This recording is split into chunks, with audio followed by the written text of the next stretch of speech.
Hello everyone, welcome to Neons.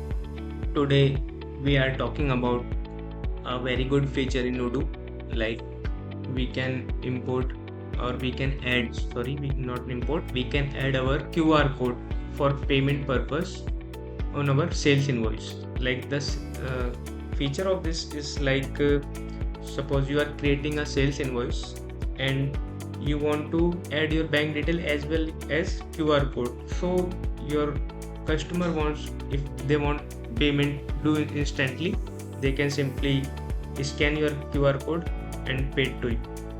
So let's comes to our invoicing section. So we need to enable QR code feature in accounting configuration section. I have already enabled this one. Required to enable. After click on this, just click on save.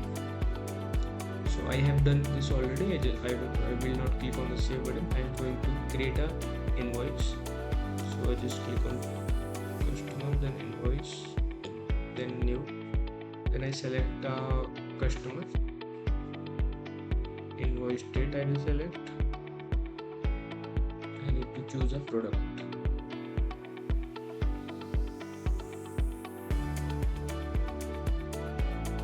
I choose a random relation to product. Go back to invoice. Then I just simply click the confirm button, and if I click on review, now you can see QR is enabled over here. So by when you send this invoice to your customer, they can simply scan this QR code and pay to your account. So thanks for watching this video. You can like this video and subscribe my channel.